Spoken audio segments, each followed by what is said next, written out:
The story kicks off with Leary handing over a bag of money to the broker for the gigolo. She asks if it's enough to monopolize him, and he assures her it is.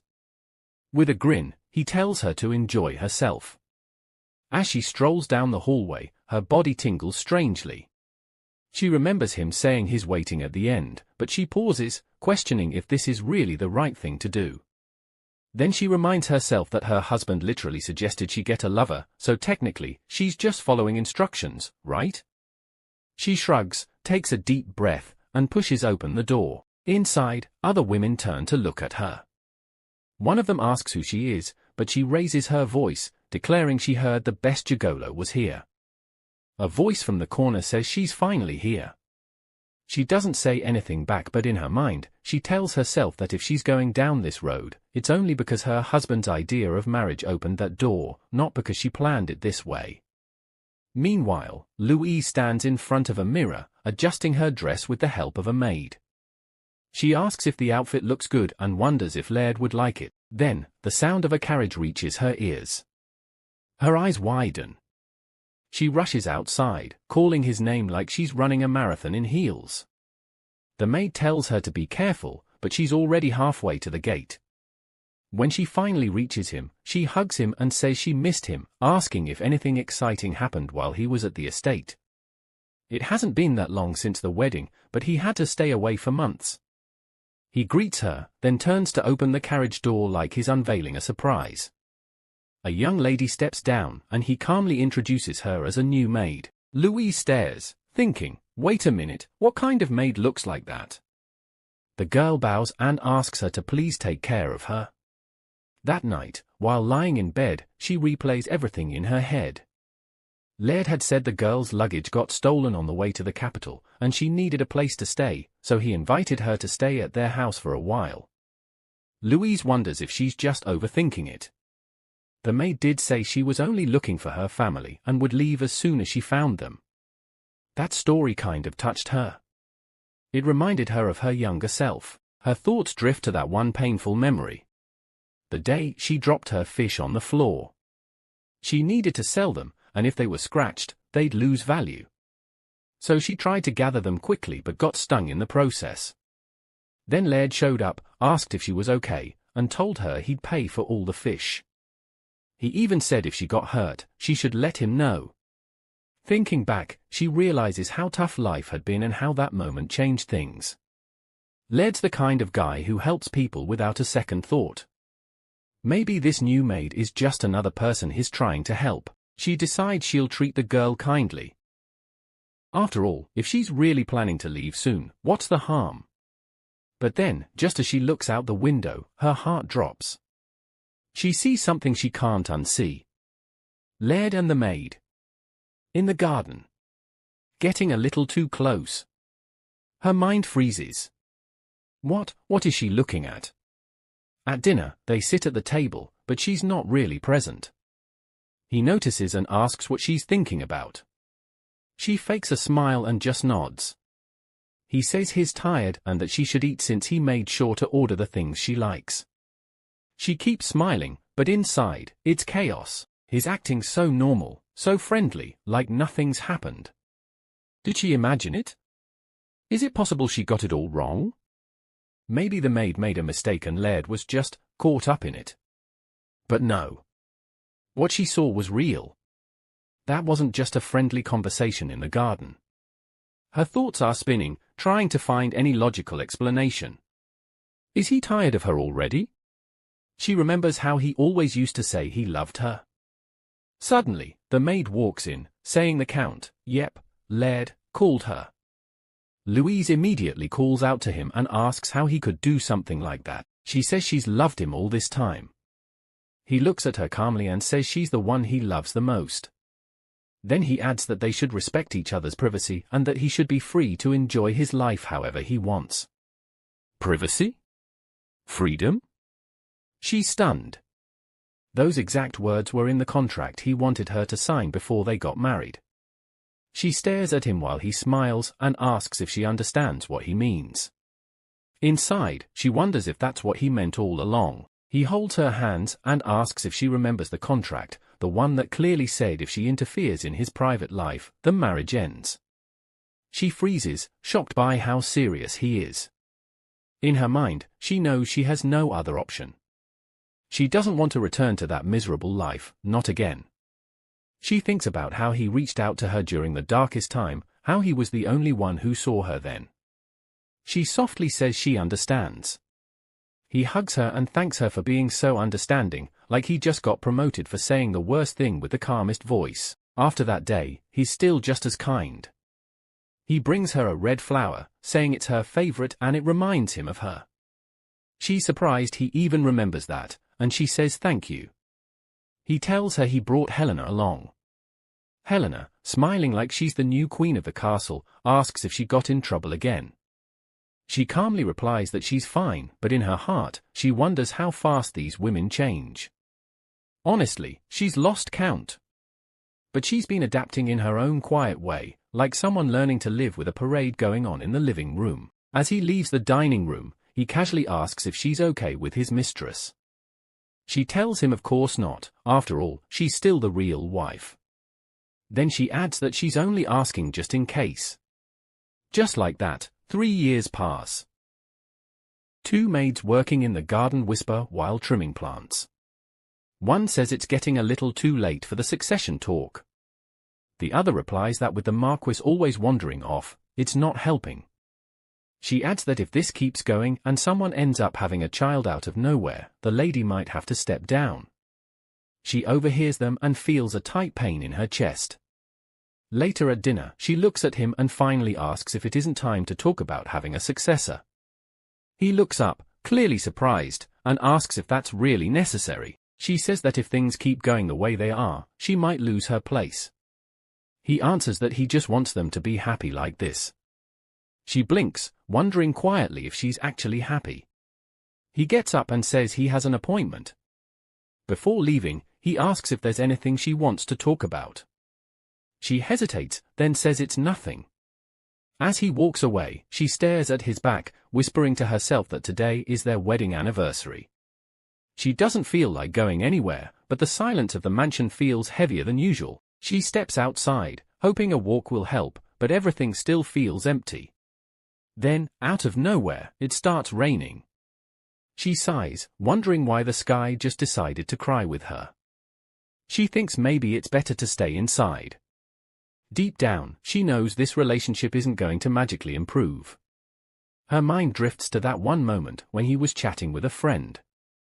The friend had asked if his wife wasn't aware of his behavior, clearly surprised she hadn't caused a storm. He casually said she knew, but wouldn't say anything. The friend laughed, saying he used to be worried when he said he'd get married, but now he thinks he's a genius. He told him no wife is more convenient. The friend even said he should have done the same, find a quiet girl from a small family and marry her. Back in the present, she tells herself again, he's never going to change. She walks slowly, asking if there's still any way for her to be happy. At some point, she realizes she's just been walking with no direction, the rain soaking her clothes.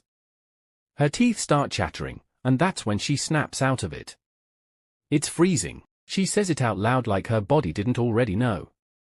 She looks around and notices she might have gone too far. Nothing familiar is in sight. Then she sees a house. Her face lights up as she thanks the heavens. She rushes over and opens the door. Inside, she sees a man sitting down, badly injured and looking like he's given up. She hurries to him and asks if he's okay. He doesn't speak. She wonders why there's so much blood, and without thinking, she starts giving him first aid.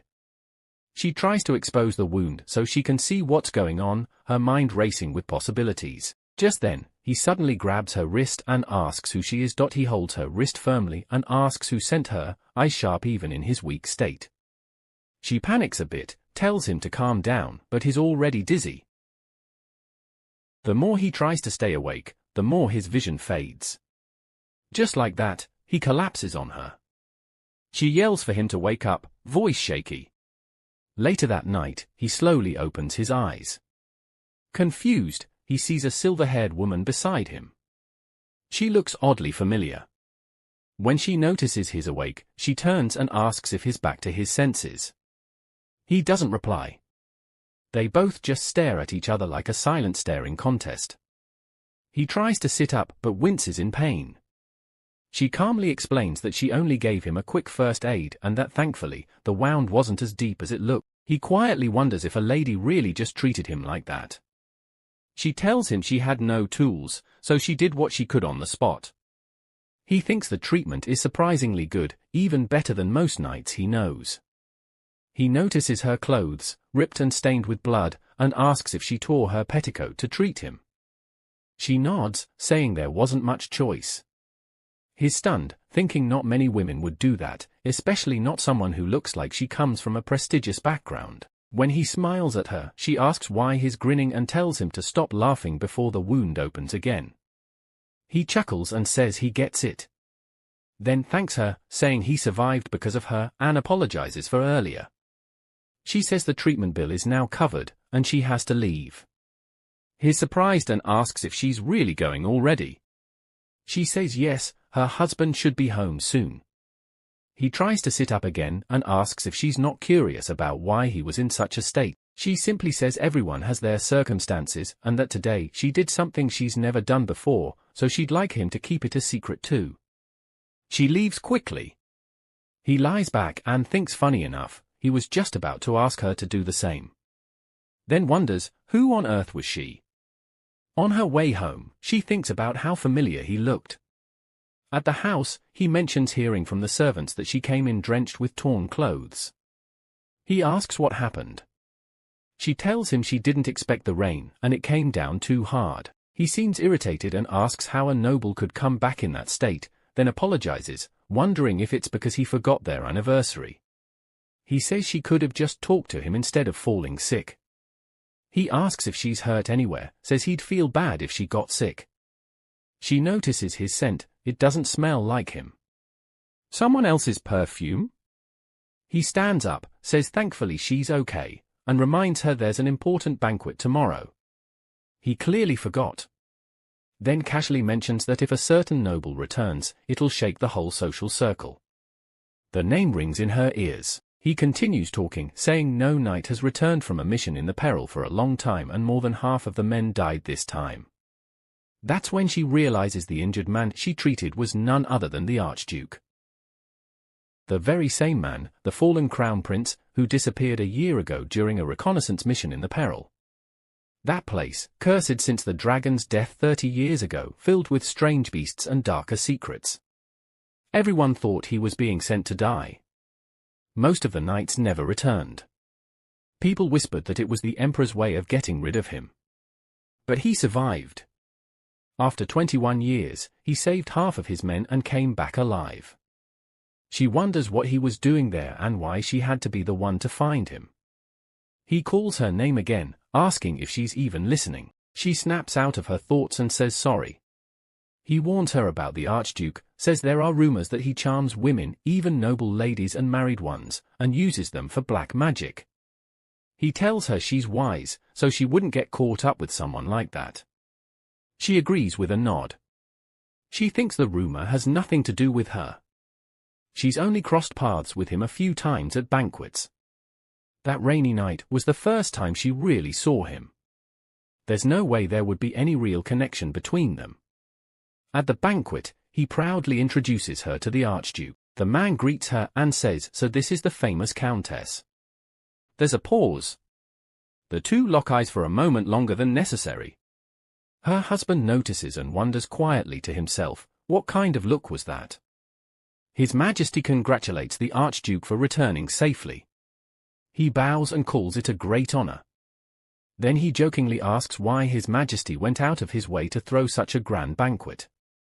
The Emperor smiles, says it's only because he traveled such a long road under royal command, then adds that maybe it's all thanks to his good luck. But as he watches him closely, he quietly wonders why he looks so lively after hearing he suffered a serious injury just yesterday. He tells him to enjoy the banquet, while thinking to himself that he looks like someone who got a little too confident. He also thinks he's still the same old useless prince from before. The current emperor is his half-brother.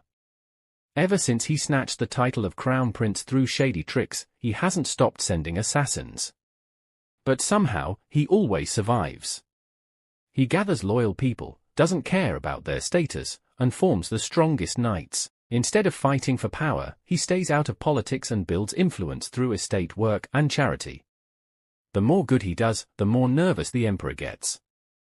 That's why he sent him and his knights to peril, a place everyone expects no one to return from. But they did.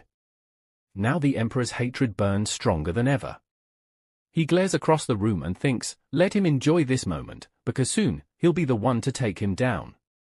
Later, he walks over to congratulate him. He greets him formally, calling him Count. He acts surprised to see him return from peril. The Archduke thanks him for coming and says it's an honor to be invited. But as soon as he sees the woman beside him, he freezes. That face, he saw it yesterday. She looks at him and tells herself not to panic. They already agreed to keep everything a secret. No reason to be nervous. Besides, her husband would flip if he found out. And she's not in the mood for another misunderstanding.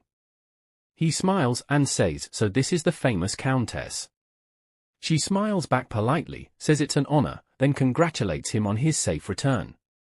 He stares and wonders why she's acting like they've never met. Her husband, meanwhile, is getting a little uneasy. He notices the two of them and thinks, what's with this weird energy? Suddenly, someone calls his name from behind. He turns and there she is, Lillian, smiling sweetly. He says he's been waiting. Then proudly introduces her to the Archduke, saying she just entered society. She plays her part and congratulates the Archduke, adding it's such an honor to meet him up close. The Archduke raises an eyebrow. He asks that he should then tell him more about this lady Lillian. She blushes, acting shy. Meanwhile, the Countess is clearly uncomfortable. She excuses herself, saying she's not feeling too well. Lillian blinks, asks if she's really leaving. Her husband looks at her, says she shouldn't overdo it and asks if she needs someone to escort her. But she notices he's still holding Lillian's hand. What more is there to say? She calmly tells him she'll go alone. He nods, says it's fine. But then the Archduke suddenly speaks up and offers to escort her. Everyone stares in surprise. Her husband blinks and says this is the first time he's ever seen the Archduke offer to escort someone. He replies that, well, he has other things to handle too. She thanks him for the kindness but declines. Says it'll be easier to go alone. Her husband agrees, and she takes her leave. The Duke just nods like it's no big deal. Lillian turns and says she and her husband should leave as well. Outside, two men block a young guy from coming in. They sneer, saying someone with a wandering background doesn't belong here. One even jokes that he looks like a lieutenant, and it suits him. He stays calm, tells them to step aside or they'll block the entrance. They smirk and ask if he's going to seduce them by force. He sighs and thinks to himself he should have stayed home.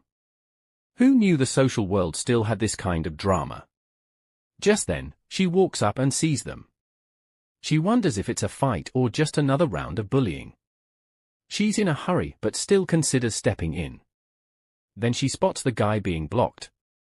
Her eyes widen, it's Max Ion. Without thinking, she calls out his name.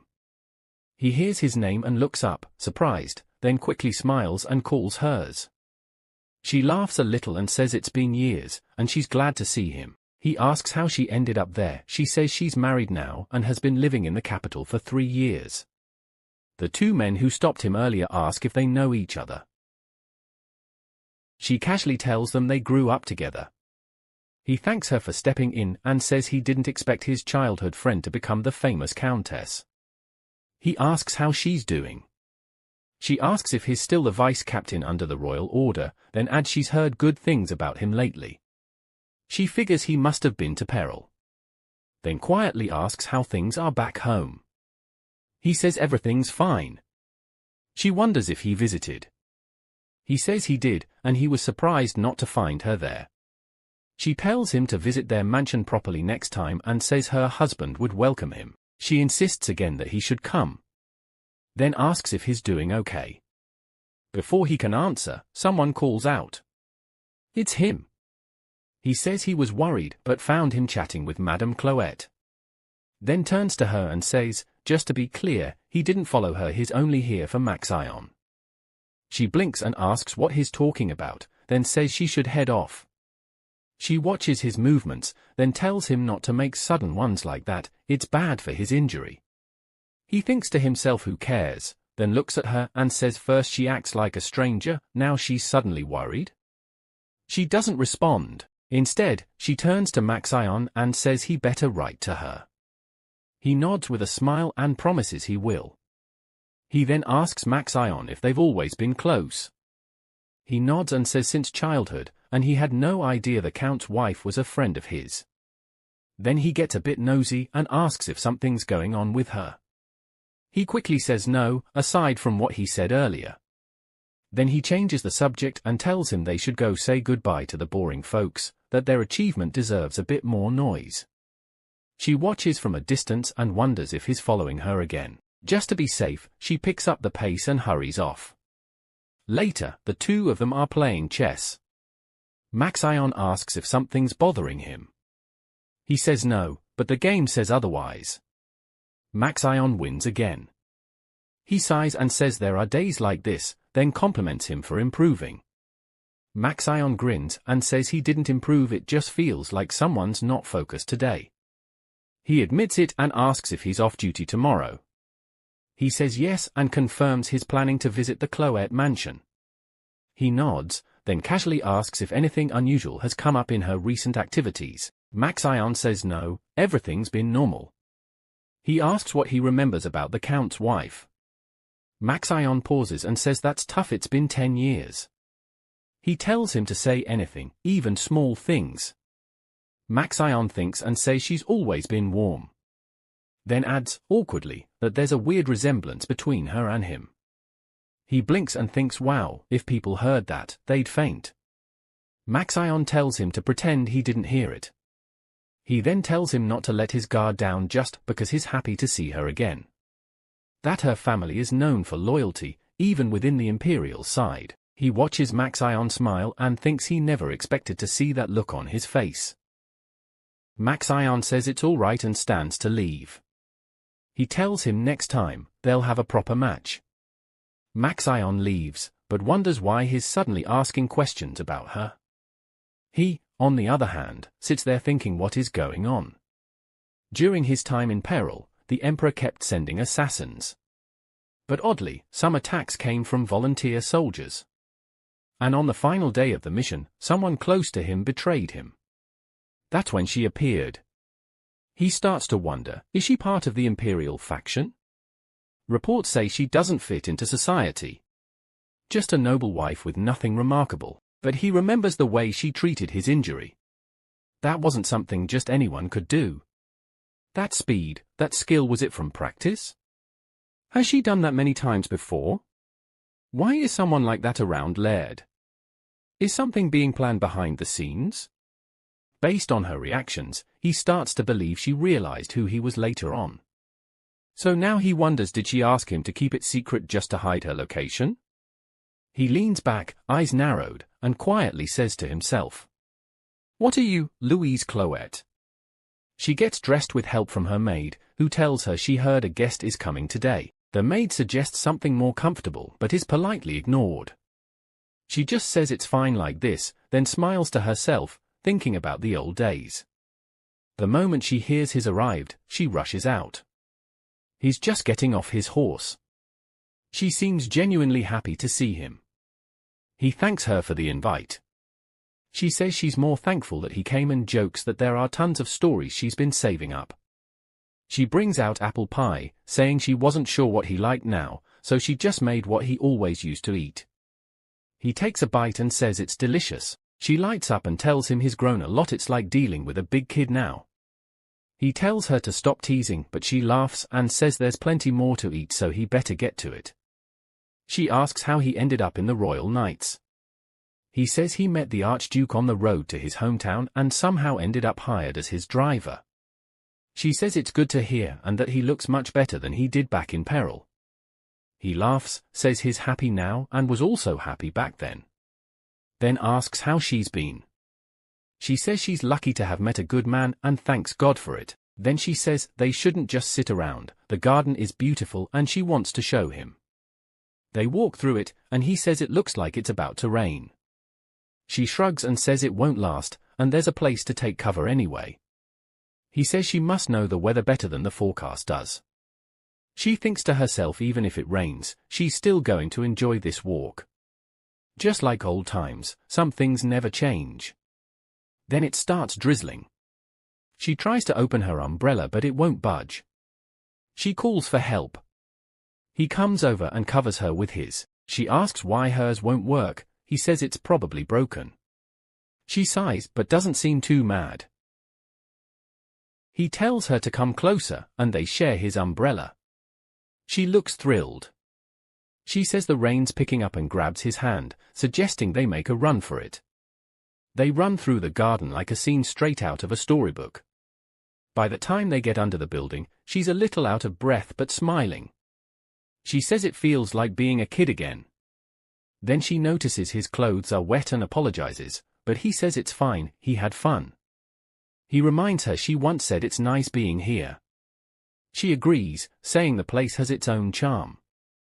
He then asks if Master Grimm is still in the capital. She quietly says no, he passed away. He looks stunned and asks when. She says 5 years ago. He says he should have stayed. She comforts him, saying he couldn't have known and what matters is that they're meeting now. He says it must have been hard. She nods and says it really was. He mentions that with Laird beside her, things must have been okay. She suddenly goes quiet. He calls her name gently. She finally says when she left Peril, she thought she was escaping a prison.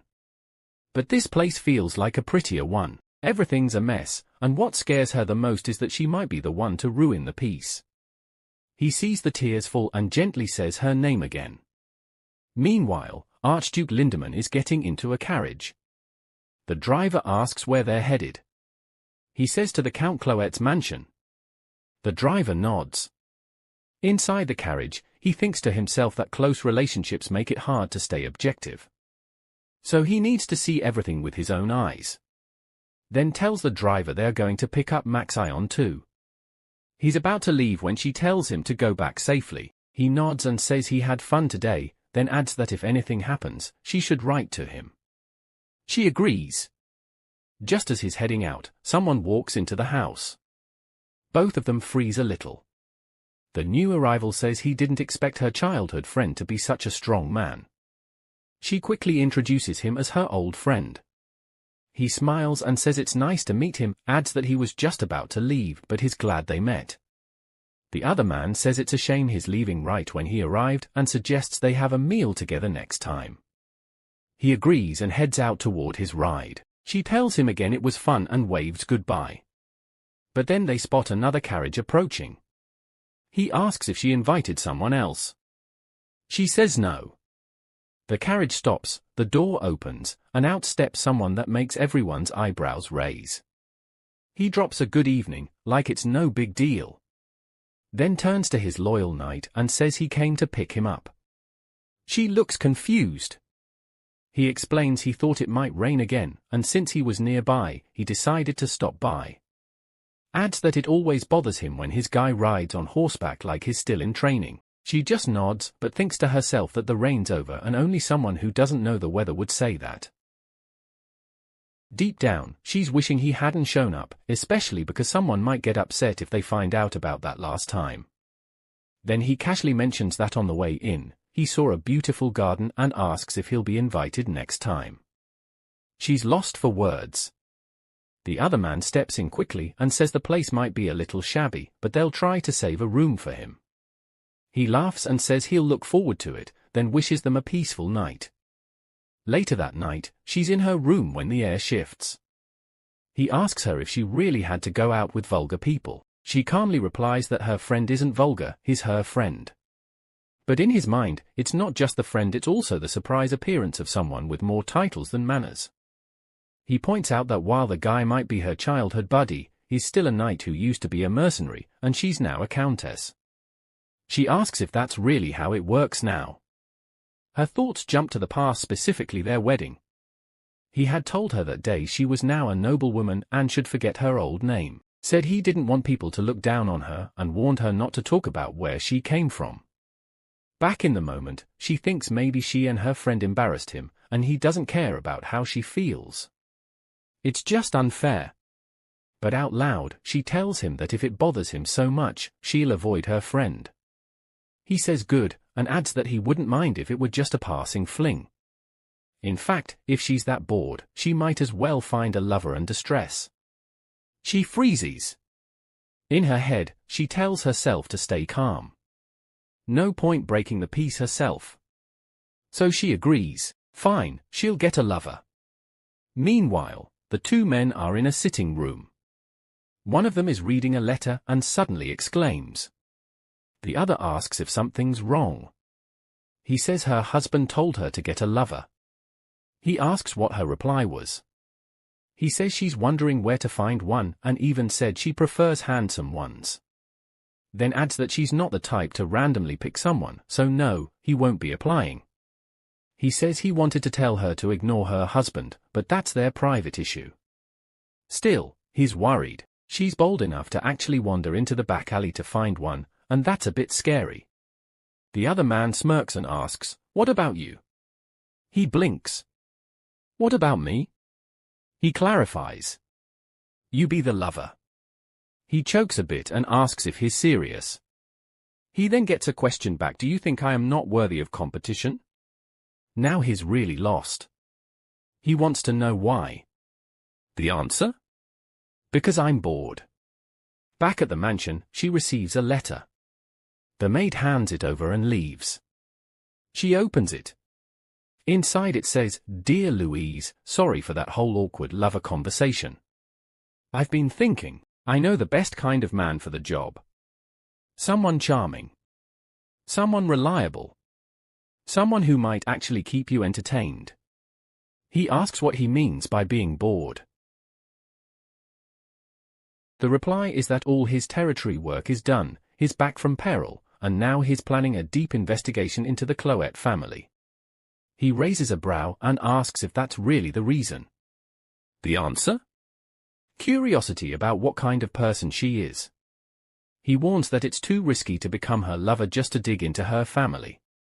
But the other man shrugs and says he'll do his best to survive. He then brings up the time he came back injured. The response is that he didn't know betrayal was coming. He shakes his head and says he still left even after knowing betrayal was likely. He thinks it's his fault. He wasn't a good enough subordinate. One of the men under him had sisters in the Imperial Hospital, yet still didn't abandon his duty. On that day, His Majesty intentionally left the residence to avoid his escort. He got himself cut by a traitor's blade and used his own blooded sword on purpose. That way, both his soldiers and the sisters would be safe. He wonders how he even managed to take down the traitor. He could have punished him earlier. While drowning in those thoughts, he hears a voice pull him back.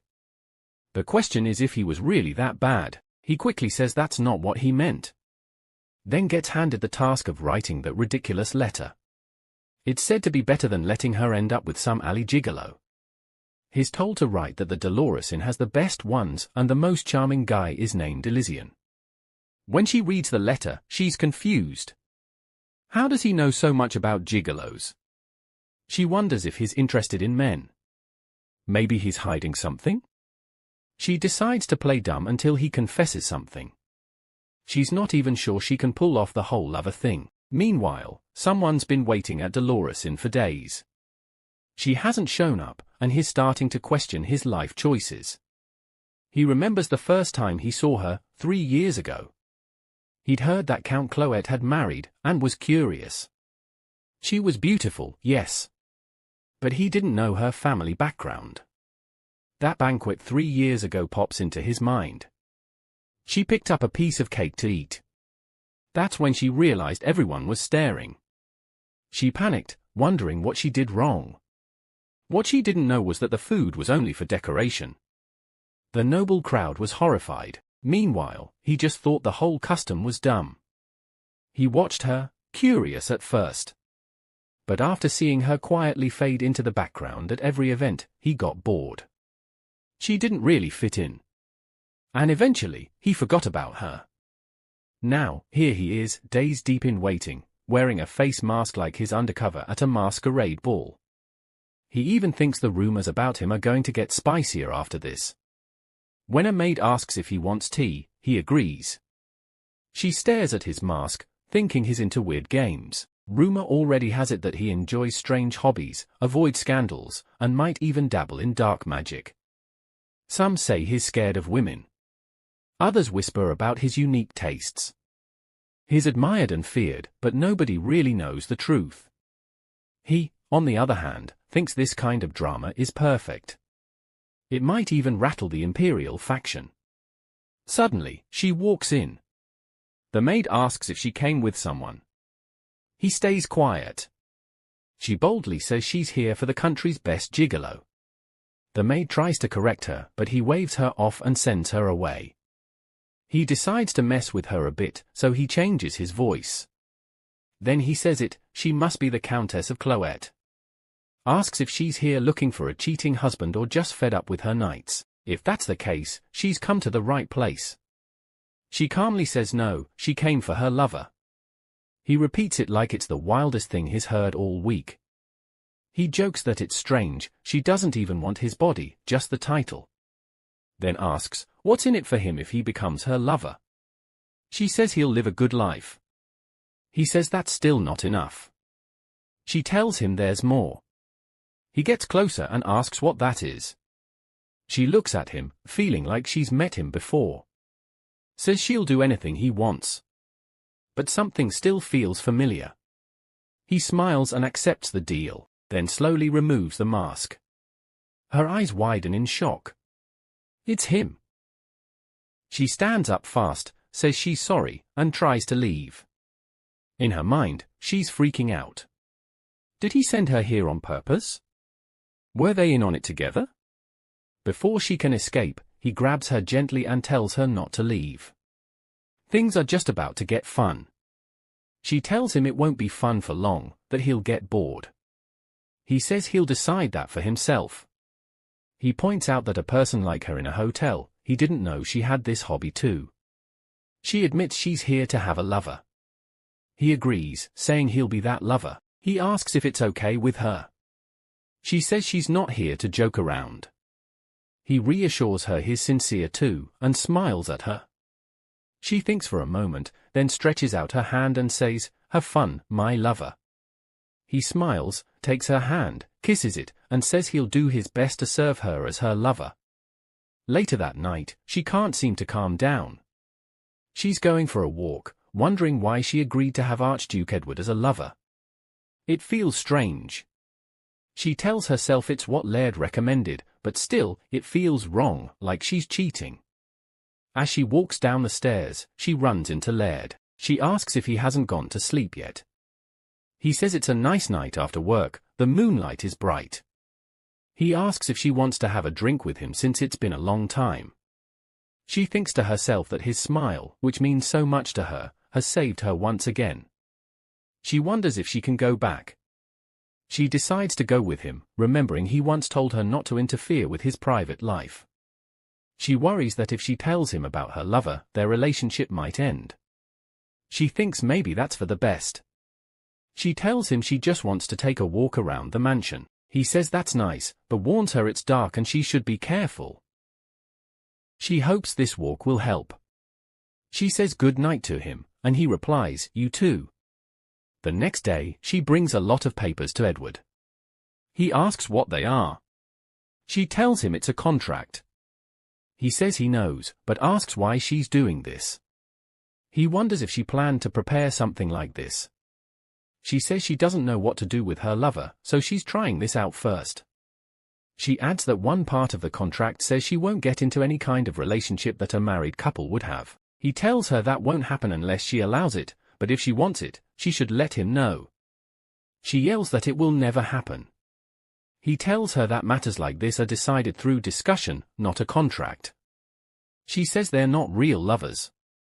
He says it's still similar, that she would be like a concubine. He asks if she didn't think about that before suggesting it. She says she didn't.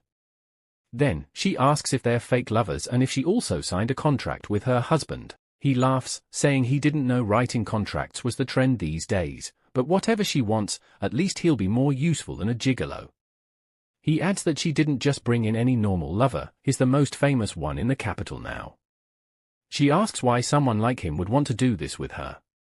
He says he likes fun things, he already has money, he's the crown prince, and he's tired of all the attention from women.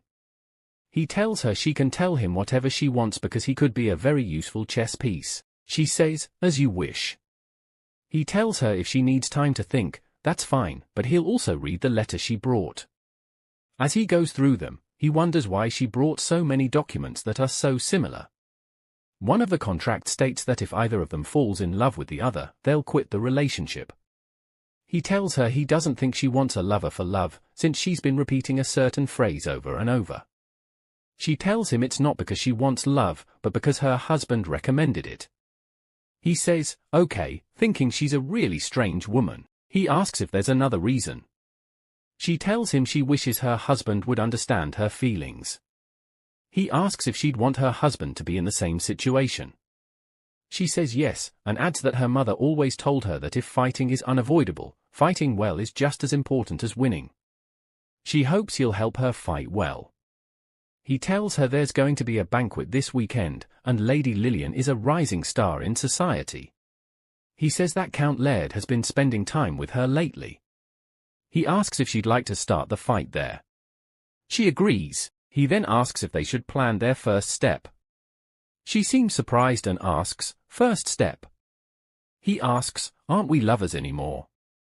She asks if he really means it. He says yes, but jokes that she's acting way more energetic than he expected, then asks if she's done something like this before. She looks displeased, clearly tired of his teasing. He quickly apologizes and says they should get on with it. He adds that practicing in front of a mirror a few times might help, so it doesn't look too awkward. She leaves after that. Alone, he thinks to himself that she's a funny lady. Just then, there's a knock. It's Max Ion. He lets him in and says he has something to ask, but tells him to speak first. Max Ion reports that there's been some movement from the Emperor's side, that a swordsman competition is being planned and Edward is definitely getting invited. He adds that it feels like an excuse and suspects the Emperor just wants to see his skills again. He asks how long it's been since they returned from peril. He starts thinking that the Emperor's intentions are obvious, either send him out of the capital or get him hurt. Then he casually asks Max Ion when he plans to kill the Emperor, though he guesses it's not that easy, so he tells him to explain more. Max Ion shares that knights from all the top noble families are gathering and it's basically fight or lose your life. The winner gets the prize. He says the prize is the legendary Lencia sword and the Emperor will present it personally. He shakes his head, saying his half-brother must be crazy for offering a royal treasure like that. Max Ion asks if he wants to take some special training. He agrees. No way he's letting that sword end up with someone else. He asks if there's anyone in the capital who can train him since Max Ion clearly doesn't have a teacher vibe. Max Ion says there is someone and admits he's never beaten that guy. That gets his attention. He knows Max Ion earned his title purely through skill, so if someone is stronger, that person's no joke.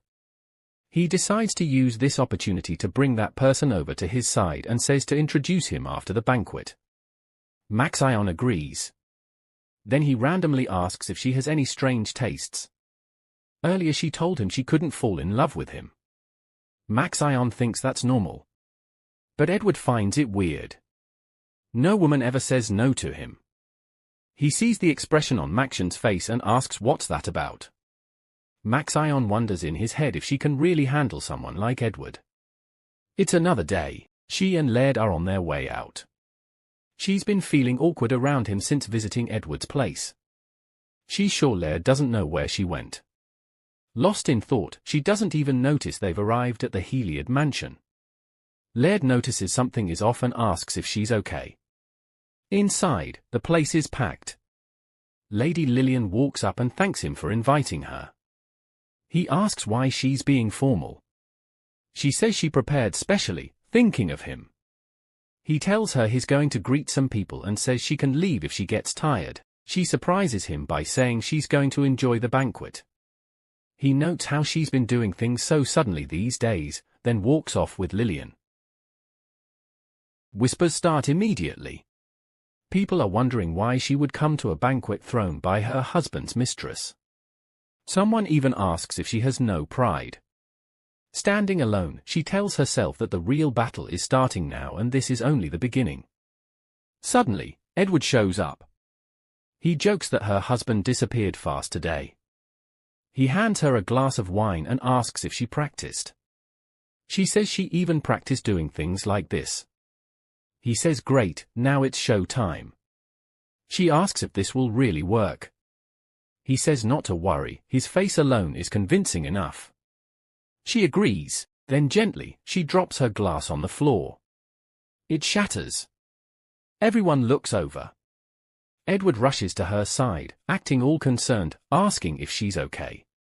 He says she's lucky not to be hurt but tells her it's dangerous, so they should leave the crowd. She thanks him for caring. As they walk away, she quietly asks if that was too obvious. He tells her it was perfect, then asks if she can feel it. She's confused. He tells her everyone is staring. He says since all eyes are on them, they need to be fully ready and asks if she's in. She says yes. Suddenly, he raises his voice and asks her to join him in a dance. The whole room goes silent. People are stunned the Archduke is asking Countess Cloette to dance. She accepts. The crowd starts buzzing. Some say they want to watch, some remember they were together at the last banquet too. It turns into the most exciting sight of the evening. As they dance, she tells him she feels like a clown. He tells her to enjoy it. How often do you get a live audience for drama? She says he doesn't seem bothered by any of it. He reminds her again, he enjoys entertaining people. He adds they should really keep selling the story now. Dancing to a slow romantic song in front of everyone makes things clear. She asks what's so clear. He says they look really close now and everyone can see it. She agrees it does look that way. He tells her to stop glancing at other couples and focus on him. Says it's weird that the one asking for help looks less serious than the one helping. Then he pulls her closer so she can feel his breath. She whispers that it still feels strange being this close and looking into each other's eyes for so long. She notices Laird watching them. His expression is off. He's clearly aware of what's going on and doesn't like it. She's surprised. Could he actually be jealous? Edward asks if this isn't what she was hoping for. She admits it is. He tells her the music's ending and whispers that they should keep going till the very end. Meanwhile, Laird is completely thrown off. He starts dragging Lillian along. She asks him to slow down but he's lost in his thoughts, thinking about how Edward tricked her. He remembers them together earlier and wonders why she would agree to go out with him. He tells himself she's not the kind of person to do this, so it must be Edward's doing. He tries to figure out what Edward could be planning. Lillian shouts, asking where he's even going. But he's not listening. He keeps looking at them and watches as they lean in close for what looks like a kiss. He snaps out of it, suddenly apologizes to Lillian, and blurts out that he can't wait anymore to spend the night with her. Then he kisses her. He tells her that from down below, they really do look close. She sniffs the air and realizes he smells like roses. It's the scent of high-quality oil, the kind used for a long time. It's oddly familiar. She remembers how, back at Peril, everything smelled awful. Why she's even thinking about this now, she has no idea. She quickly shifts her focus and asks if her husband might change his mind after seeing all this. He tells her that if today means anything, it's a major win. But in his mind, he still can't figure out what her husband is thinking, doing something like that in public.